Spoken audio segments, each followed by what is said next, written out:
Tonight we talk about mentorship as a leadership responsibility and not an option. In mentoring, I see it as trying to sort of lighten and widen the path for somebody by sharing a little of your own experiences. Some people don't even know that they're teaching. We've got a very interesting guest. We're here. How do we get here? Her Excellency Lisa Chesney, MBE, which she will tell us about, who is the British High Commissioner to Uganda. What is your approach to mentoring people whose leadership style challenges yours? If you don't have mentorship as part of your organisation, you risk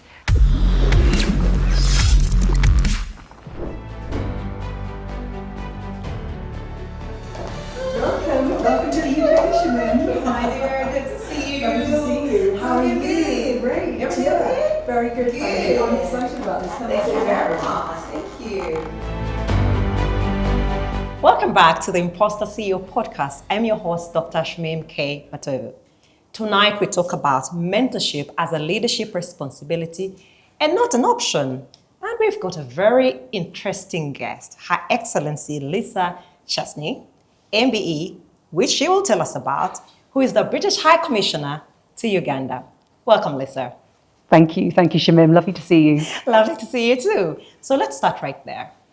What does MBE mean?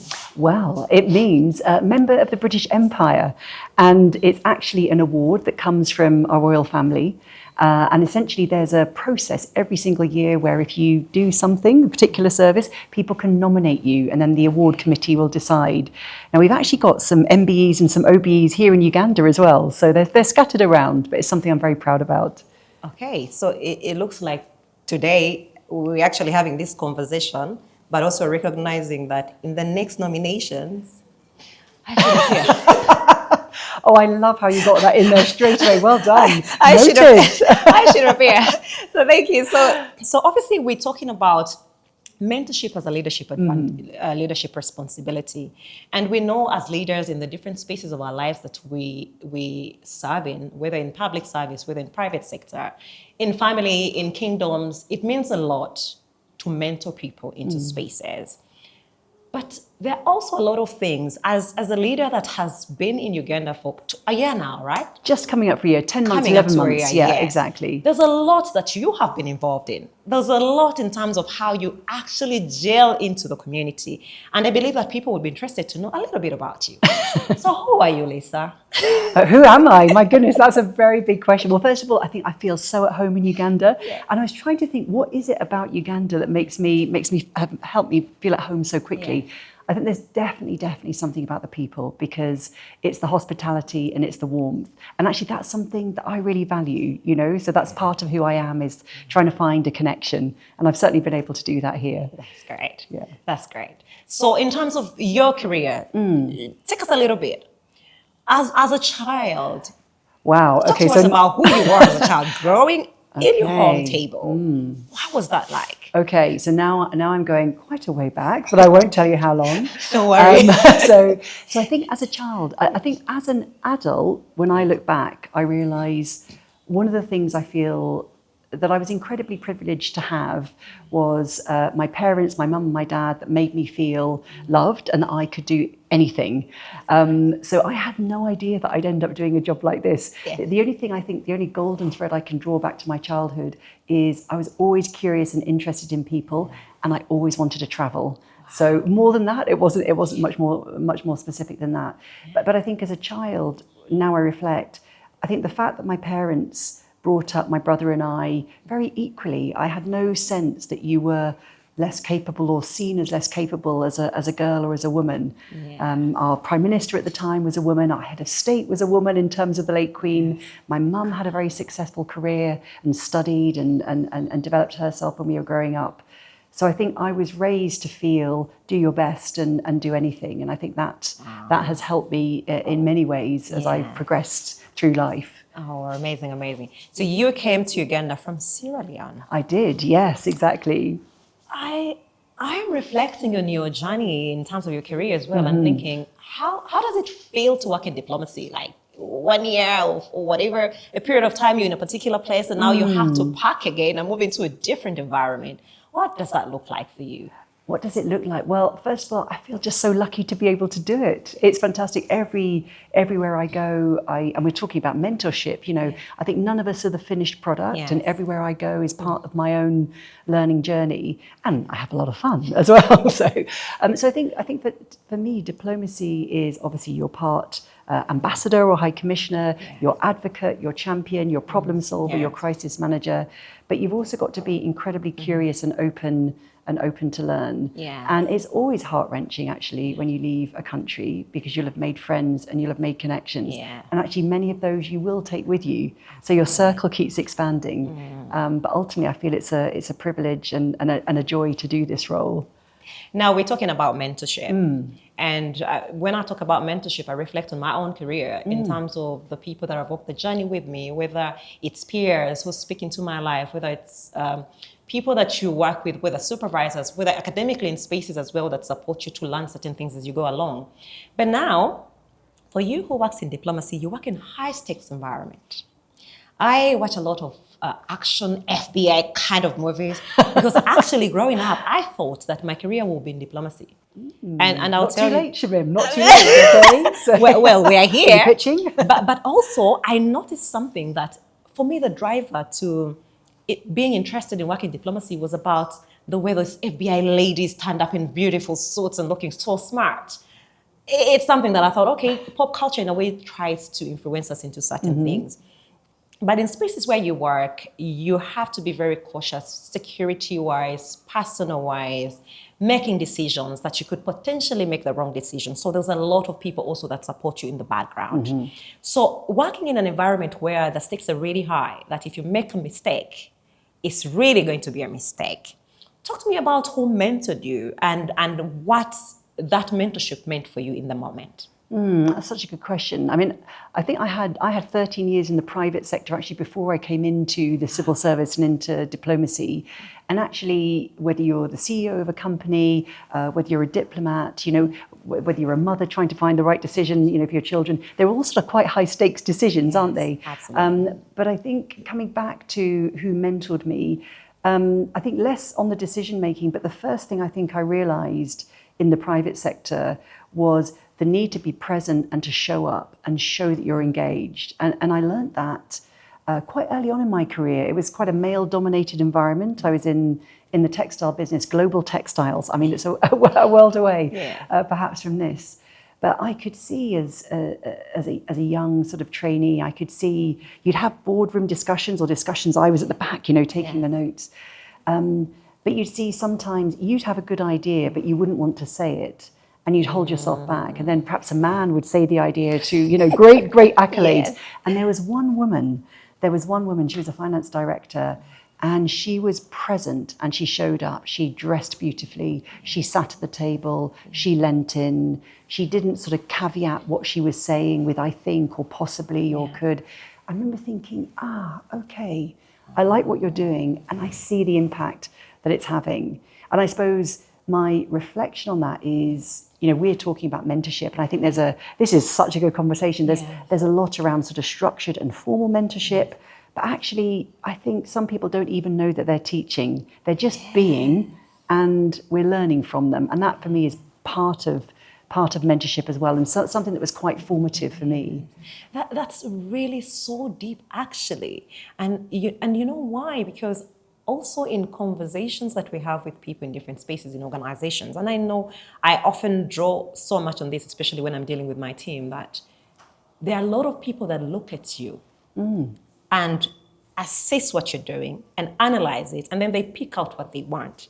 So you see now, for you to reflect on a person who spoke out, they didn't speak directly to you about what to do, but you learned a lot from them in terms of how to show up. But I would also like to understand whether, for example, in diplomacy right now, there are moments where you seek mentorship from people that are outside of your zone of work. Yeah, and that's a really interesting question. I mean, there are times, so I think I've got in my head almost a library of mentors, and I take the book off the shelf depending on what I need, because there are many. I've had the privilege of working with many great leaders, both in the public sector and in the private sector. In terms of informal mentorship, I have had arrangements with people both in my line of work and outside it. more on the formal or the structured side. I've been lucky enough to have access, particularly in the diplomatic service, to ambassadors or high commissioners that are very experienced, maybe even at the point of retirement. And there have been some quite pivotal moments in my career where I've had the opportunity to learn from them. So I'm thinking particularly as I was on the cusp of entering the senior civil service, which for us is quite a big step. Having access to a 3-4 time ambassador, this was, he'd done this, he'd done this in spades, and he helped me understand how I was almost getting in my own way and overthinking things. And he helped me project into the breadth of the role that ultimately allowed me to secure a job. So I think there's value in diverse perspectives. Yes. I mentor people outside my own organisation at the minute, but that's a good reminder. I think I need to look further afield myself. So note to self, actually. So I need to rekindle that. So I'm reflecting on your switch in terms of how we navigate careers as well. There are a lot of people who are maybe after a certain period of time, you feel like I really want to branch into another environment, because people, and I noticed that post-COVID, people are constantly in search of their souls. What really connects with me? What are the things that are so important to me?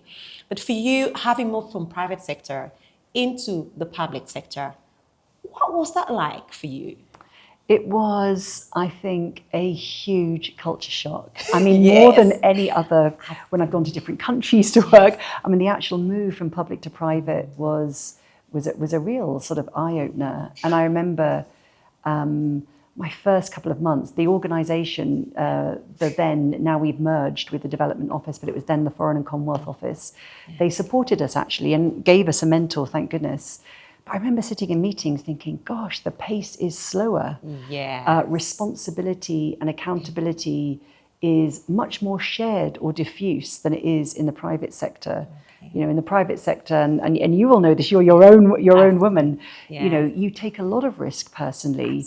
And there's reward, but actually the buck stops with you very, very visibly, where there's a much more collective approach in the civil service for a reason, right? Because they're, as you said, high stakes decisions. And ultimately you're accountable to ministers and to parliament. So, but it was a big shock. So I needed to tune in and absorb and listen and learn really from people that were kind enough to point me in the right direction. So I think about this from a perspective of how we help ourselves grow as well. Because you see, at the end of the day, you ultimately want to be in a place where you feel present to serve, but also feel that there's value that you're passing on in that particular moment. And what I hear you say is that sometimes we just need to sit with ourselves as well, but also buy into the people around us and see what that looks like. But especially now for somebody who's thinking about crossing maybe from private sector into public sector, or from public sector into private sector, what's the one thing you would advise them to pick out? So I think the first thing I would say to both is back yourself. You will have something special. You will have a perspective that the other sector will really value. And we underestimate that slightly. In the public sector, people sometimes eulogize the private sector and vice versa. But diversity actually helps a company and an organization be strong. So back yourself would be my very first message. And the second, I think, is be curious and listen to start with. Coming in thinking that you've got all the answers, as I said, none of us are the finished product, is probably the quickest way to set your career off on a slightly awkward track. So come in with that humility, but have confidence and be propositional about your ideas. And I think the same applies to both. They're different worlds, but you can thrive in both. I really like the element of buying into yourself. Because I think sometimes we focus so much on the external things and not focus on what's happening internally with us. And the essence of us having this podcast, even being called the Imposter CEO podcast, is to recognize that as human beings, we're not putting leaders at a pedestal, because you're human. We're all human. You will experience moments of self-doubt, but how can you sit with yourself to navigate that feeling and start to now mention what that feeling is like? Am I scared? Why am I scared? Then start to navigate what that looks like and what you can do. So thank you very much for giving us that spot. So for anyone who's willing to move into a different sector, I think it's a very good starting point for an individual to recognize that it's okay. You've made it. And a lot more leaders are making it around. Exactly. Thank you.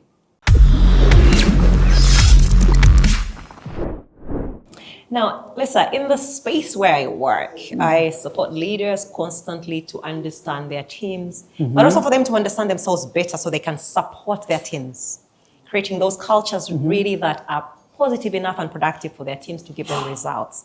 But we recognize that as human beings, we are so different. And I know that you are one individual that buys in a lot to do with diversity and inclusion. Yeah. Understanding that people have different perspectives and respecting those perspectives from where they come from. But also people's experiences that nurture who they turn up and show up as. Now, leadership styles is not something that we can keep away from. For you as a leader and a mentor, what is your approach to mentoring people whose leadership style challenges yours? That is such a good question because it's uncomfortable, right? Isn't it? So I think if I think across all of my mentoring relationships, the ones that I've learnt the most from have been where someone has a very different perspective to me. And I think that's something I know that it makes me stronger, it makes the organization stronger, it makes the team stronger. But I think you've got to, for me, where that's worked well, and you don't automatically bristle when someone sees it something different, it's when you've got a shared sense of purpose at the beginning. You know, what are you both seeking to achieve from it? You've got a shared understanding about how you engage. And I think this point that I keep coming back to, you know, the organization that thrives is curious. The organisation that thrives is one where people are interested in other people.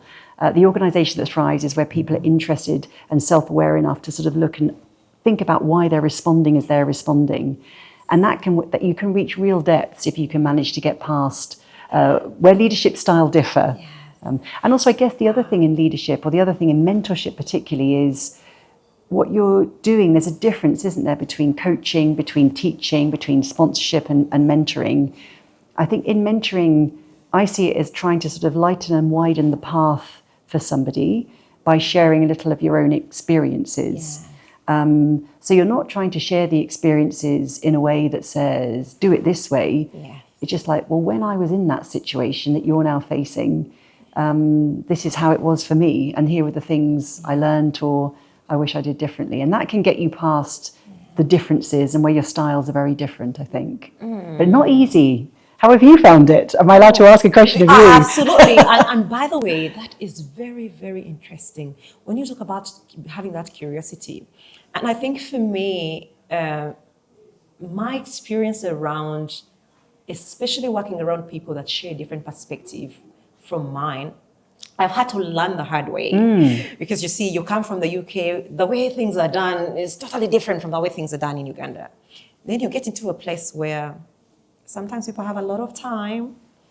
I've had to learn how to be patient. And my patience is in understanding that I'm in a different environment now. And so people take their time. So when I have to, it's uncomfortable, but I sit down and say, Shamim, be patient.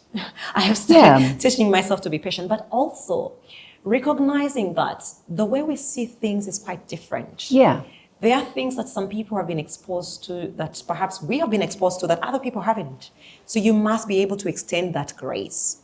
But at another level, now that's on a personal level, but at another level where I'm supporting organizations, where you sit with leaders, because when we have these conversations, they're directly with leaders. The leader tells you, I'm frustrated with the team. And they'll tell you what they're feeling, and they'll give you everything. And so when you go to the team to collect the data, you notice that the team is also frustrated. But the interesting bit is that both the leader and the team want the same results. But there's broken communication in the middle that you don't get to understand that you're on the same, you are looking for the same results. So now the challenge comes in trying to ensure that now you merge that relationship between the leader and the team, and especially where trust has been broken. I think that's such a good point. Trust is so core to this, isn't it? It is really, really important. But on that note now, I recognize that also with you, having to navigate different parts of the world, obviously, coming from Sierra Leone, different culture altogether. You come to Uganda, different culture altogether, but also within the organization. So let's say the British High Commission, there are people from different walks of life. 100%. Absolutely. And there are interesting, recently when we had a dinner, we had a dinner at your house, and I met people I've seen the British High Commission like a few years ago, not a few, like Yeah. maybe 10, 15 years ago. And I'm thinking, this person still works at the British High Commission. That person has seen different leaders come Absolutely, through. yeah. And for them to be able to navigate that relationship of the different people that come in. Yeah.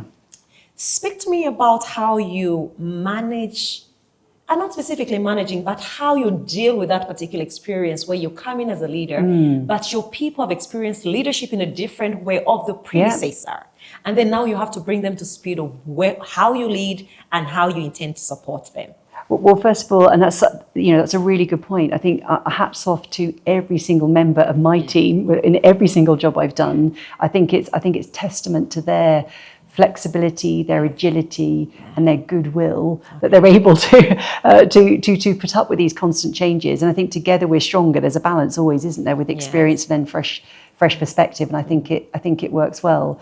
But as a leader coming into an organisation where people have seen 5, 6 different leaders in their career lifetime, I think it comes back to that point I've made a couple of times, which is coming in and being ready to listen and being curious, being interested in people, why we're here, how do we get here, why are we here, where would you like to be, what helps you do your job, what gets in the way. And I think I try to have a period of sort of like 60 to 90 days, ideally where you're not making any major muscle moves or big decisions. That's not always possible actually in the job of a high commissioner or an ambassador, but certainly when it comes to the sort of culture and the running of the mission, I think it's really important. So curiosity, interest, and being ready to listen, I think is one way to navigate, I would say. Wow, and I see a lot of sensitivities in that as well, and especially what you talk about, having to give people that grace period to be able to recognize we have a new government, and perhaps things might not happen properly, transparently elected, of course. Absolutely. Yes, exactly. So I'm wondering how, for example, in moments where you have that empathy of your team having to experience different people coming, because unfortunately that's the way it is. Unfortunately, unfortunately, it's going to be like there's pros and cons, aren't there? Absolutely. 100%. But in moments where you have to tell people truths, because you work in a high-stake environment, sometimes it's difficult to actually have difficult conversations. But how do you then navigate that for you to be able to tell your team the truth? Because of diplomacy issues, sensitivity issues around, how do you handle that? Recognizing that there was that bit of change that you're cautious about as well. So I think both in public and private sector, and I'm sure it's the same with yours, I think everywhere people sort of struggle to have really candid conversations. Certainly I'm talking from a UK environment. There are some nationalities that are much more direct, aren't there? Absolutely. So, but I think you do see people struggling with it, because broadly, if you are human and you're, you enjoy connecting with your co-worker, and maybe they're almost like a family because you've worked alongside each other for a while, it can be hard to give constructive or developmental feedback. So I think it's always something that is worth investing in. And the organizations, whether it's public or private, that I see that really thrive are ones that have managed to cultivate the ability to give each other constructive feedback and to create the safe space and the trust to do that.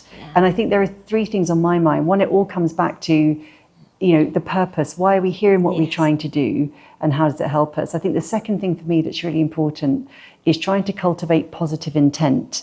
If you go into a conversation knowing that you both want the same thing and you both want the best for each other, then I think there's room to have some quite difficult, honest conversations if you assume positive intent. Shamim is not trying to do me down or make me feel bad, but there's something that she wants to share with me. So purpose and positive intent. And then the final thing I think that's really resonated with me through my career, I don't know whether you've ever heard of Ruth Bader Ginsburg. She was the second woman appointed to the US Supreme Court. And she was really renowned for having friendships across political boundaries. And she said something really important, which is you can disagree without being disagreeable. And I think that's so true. And it's something I hold dear. I've worked in Afghanistan, in Somalia. I've moved between our internal departments like the Home Office and then the Foreign Commonwealth and Development Office, Sierra Leone and here now in Kampala, work with a range of different countries. You can disagree without being disagreeable. but find an area, whether it's with individuals in your team, whether it's with the countries you're operating in, where's your common interest and your common purpose? And then how do you manage with the areas that you see less eye to eye on? Can you still stay shoulder to shoulder and find a way to constructively disagree? But it's not easy wherever you are, is it? You know? I believe it really takes time, and even for us, doing our internal work, there are moments, and I don't know about you, there are moments when one of the things I do so well is to let my team know the kind of person I am. Mm-hmm. So, because it does not mean that because I have this eye of organizational behavior, I will not do wrong things. The moments I also walk away from a conversation and say to myself, Shamim, what was that? And I recognize that the power in it is that when your team know, they can actually sense your mood. There was a moment when I will be off, and they're like, I think you need a holiday. and honestly, it's that internal that they also recognize when you talk about positive intent. Yeah. They also recognize that you are not, whatever way you're showing up is not with a bad intention. Exactly. It's because internally you're breaking, and so you need a break. And I think that's very, very powerful when we talk about leadership and how we transition, how we support people. But the power I'm tapping into now in terms of this conversation around mentorship, because I believe it's very powerful for a lot of us. And you've had people call me Dr. Culture, because specifically my work is about organizing organizations. Exactly. So when it comes to creating cultures that are positive for people to speak up, to understand where we're all coming from, for me, that's very, very close to my heart, because I believe that we can have a lot of KPIs. We can sit in strategy sessions as many times as we can. But as long as our people are not intact, we are wasting time. Because your people have to buy into the purpose. They have to understand where they're going, but they also have to be internally in the place to be able to give you those results. Now, from that particular stance, I would like you to speak to us about how mentorship can actually influence the culture that gives that organization stability.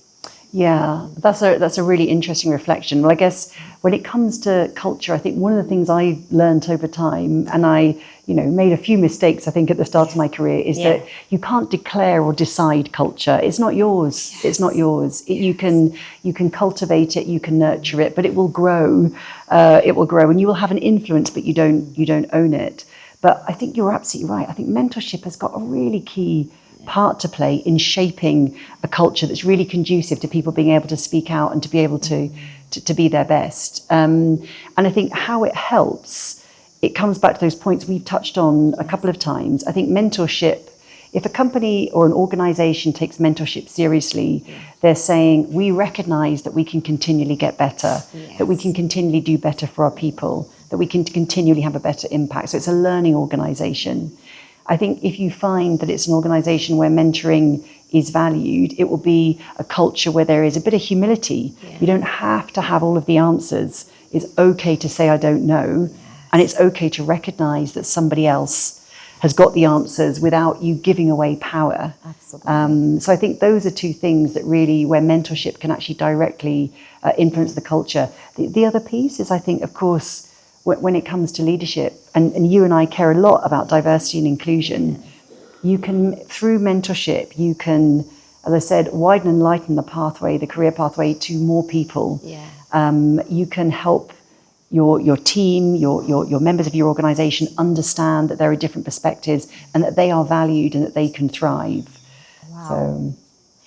Wow. Value and supporting people to thrive. I think that's very important. So from that very angle, are there any processes that you like a cheat sheet that you can give us? Some of the things that you're doing at the British High Commission in terms of mentorship that leaders out there can learn from? Anything? Well, I think so. If I take a step back and I think of the wider Foreign, Commonwealth and Development Office, there is a mentorship. There's a sort of formal mentorship approach. So people we've actually got a register of mentors, and anybody can approach or can say that they want to be mentored, and they come from all over the organization. But I think because the organization, if you think of a global network, our assets are people, relationships and knowledge. So what I do find is that many colleagues also reach out to people where they've really liked their leadership style and say, look, could we have a mentoring relationship? In my own portfolio, I work with people that I've line managed before, people in other government departments that I've been on a course with. So you sort of accrue a portfolio as you go along. And there's formal and informal. I've got some people that only call me up when they're facing a problem, and that's cool. It's not absolutely. a monogamous relationship. It's like, Yes. who is that, coming back to that point? What's the library of relationships, or what's the library of sort of leaders that you want to be able to call on, either for a long-term trusted relationship that's about developing you as a whole, or for specific bolstering and advice when you really need it. And both are fine, aren't they? So What I'm hearing is defining the relationships of the people around you. yeah.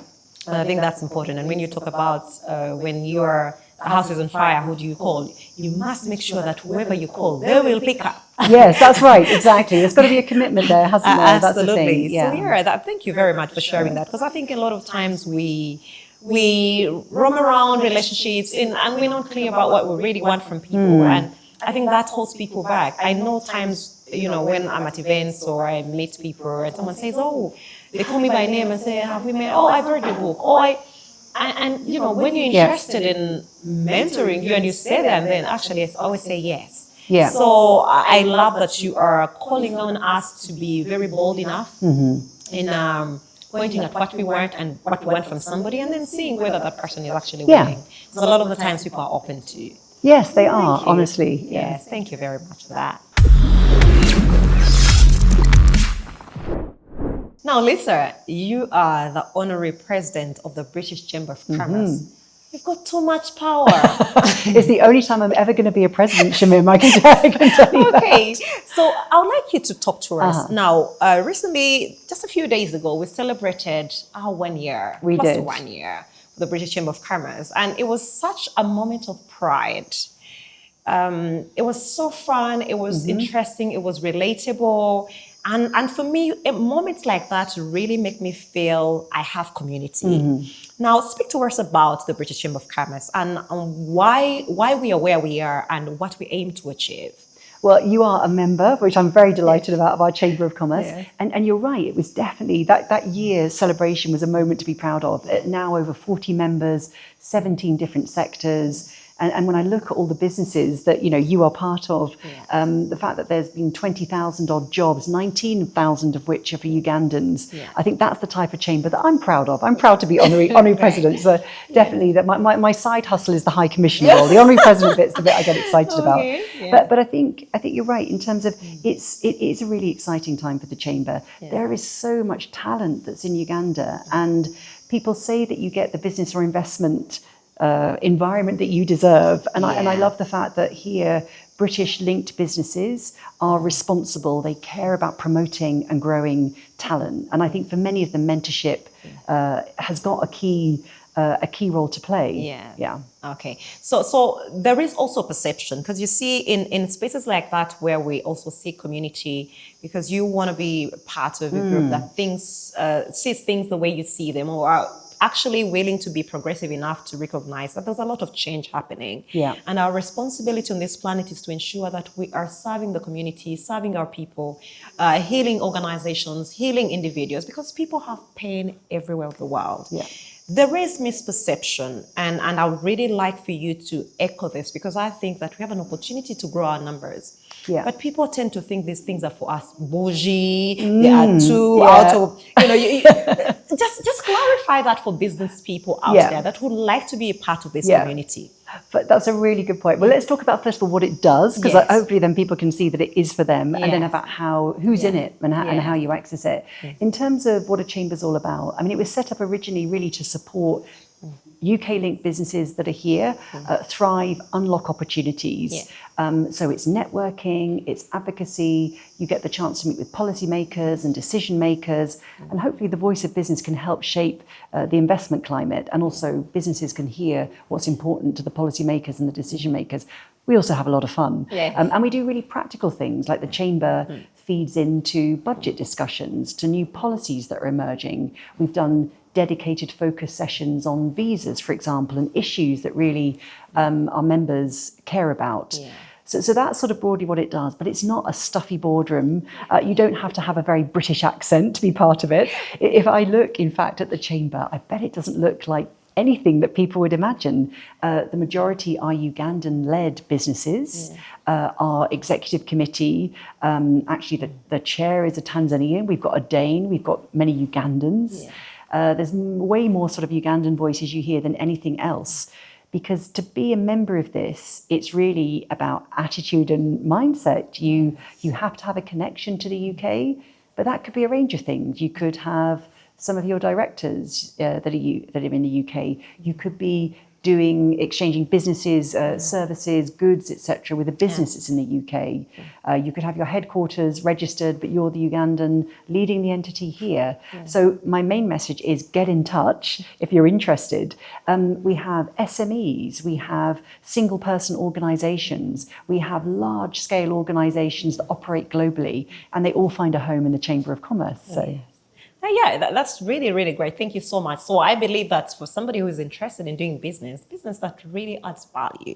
Exactly. Come and join us. We're such a group of amazing human beings. Exactly. You will not regret. Yes. And obviously, as we talk about mentorship, for me, one of the things I see that is a spotlight to be a part of that community is when we talk about mentorship, you learn a lot from different people. One of the areas I recognize, for example, that is really a struggle is the bit about taxes. And so going into a space where you have people that are experts in the area to talk to you and teach you about how to deal with that particular element of your business is powerful. So please come and join us. We are fun human beings. But still on the mentorship bit now, one of the things when we were thinking about the Imposter CEO podcast, we were thinking about leaders who are human beings. And the essence is that a lot of the times, many people see us with all these big titles and put us at a pedestal. And they have assumptions, different perceptions, ideas about who we are. And I think sometimes people forget that we have red blood. Absolutely, right? 100%. We all have red blood flowing. Yeah. So the essence was that now we break the boundary where people think some people have blue blood flowing. We all have red blood. Yeah. So when we talk about vulnerability that comes with leadership, sometimes leaders maybe segregate themselves and pull themselves away from what it is. It becomes lonely because elements of trust. You don't know who to trust, what to say with who. Sometimes it feels like your role is really high stake, and so you want to show that you've got all your ducks in a row, which is a huge challenge. And now we see that some leaders pull away from that kind of support or to mentor other people because of those kind of fears, different things that happen around them. But talk to us about, for a leader who is avoiding, or some of the reasons some leaders avoid mentorship, and what that means for you as a leader when you avoid mentoring people within your organization. What is the result for that organization? Yes, I think you do see, I suppose it depends on what your concept of leadership is, doesn't it? And I think it comes to your point, Shamim, if you perceive that leadership must be all-knowing, able to make decisions at the click of a finger, then exposing any type of vulnerability or chink in the armor, having to say, I don't know, would be very difficult. Yeah. But that's a type of leadership that creates dependency and doesn't allow sort of other people to thrive. So your legacy leaves with you because there's no one else really to carry on. Yeah. So but I know that is a barrier. I think some avoid it thinking of time commitment.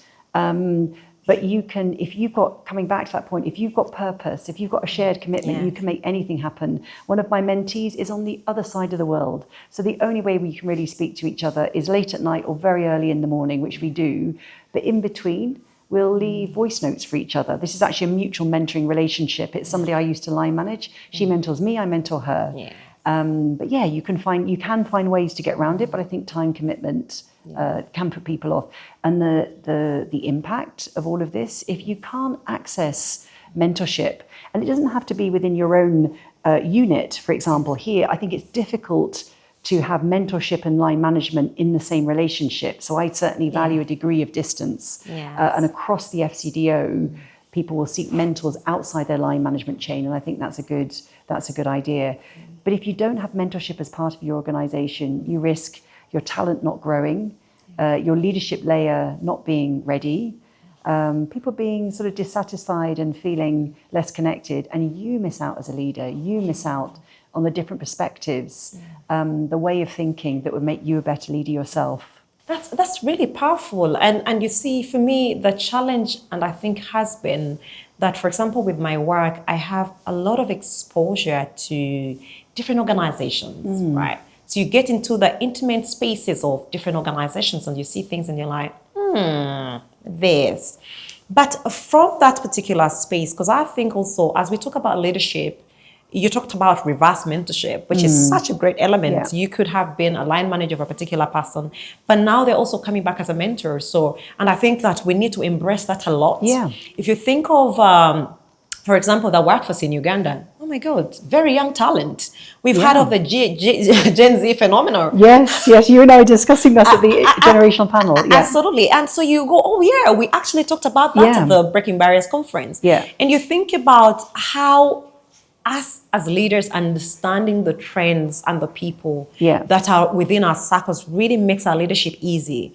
Because I believe that actually as a leader, you have authority and power entrusted in you because of your role, but you can actually lead with your people.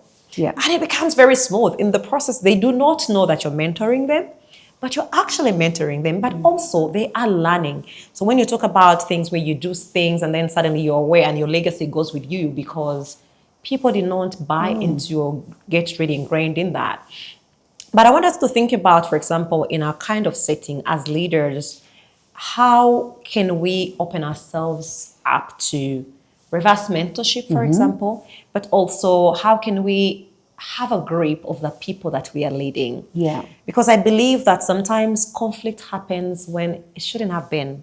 There are those things where you say, it was just a small thing, like people can beef for years over something as small as this. Yes. And it could have been miscommunication, or someone used a tone and they had no idea that tone was out of the way for you. How can we be more open to embracing people? And I think you highlighted this earlier in terms of having a positive attitude, recognizing that you didn't walk out of your house to upset me, but how do I organize myself to be able to see that as a leader?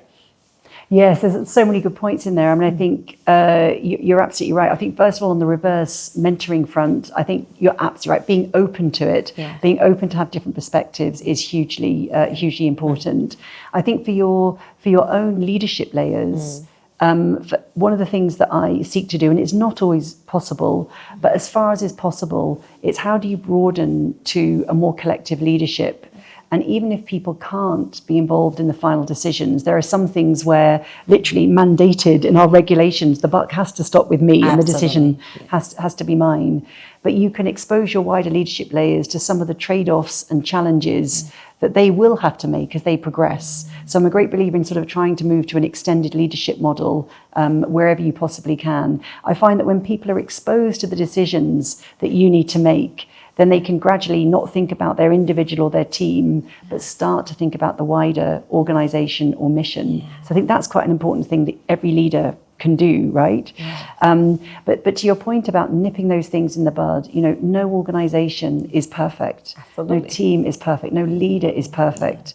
Being ready to be a bit vulnerable. I know that I am not at my best when I'm tired. I'm not at my best when I'm under pressure.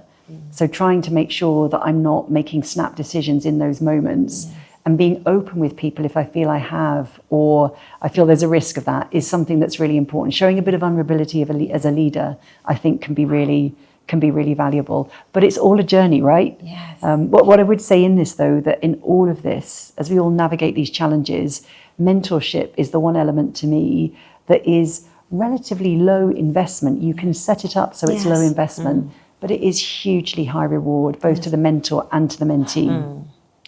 Wow. So when you talk about vulnerability, that's one element that is really, really catchy for a lot of us. And I think that a lot of leaders are actually learning to understand what vulnerability is. And you earlier on talked about being a learning organization. And for me, that's really music to my ears, recognizing, because when we say we are open to learning, it means that we've not arrived. So as we close, I would like for you, because I have learned a lot today, and I would like for you to tell us just one thing, for example, two, that's advice that you would give to a leader who would like to use mentorship as a yardstick for them to carry on their beyond their tenure into their legacy. What would that be like?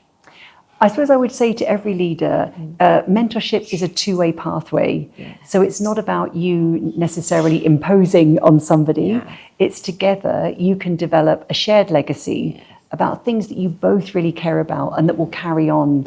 That there is nothing more powerful and exciting as a mentor is sitting there and seeing somebody that you have mentored in the past come in a leadership role, lead an organization, be leading a particular area. Yeah. So I think of it less about this is my legacy, but more about how do we make what we have together even better. Yeah.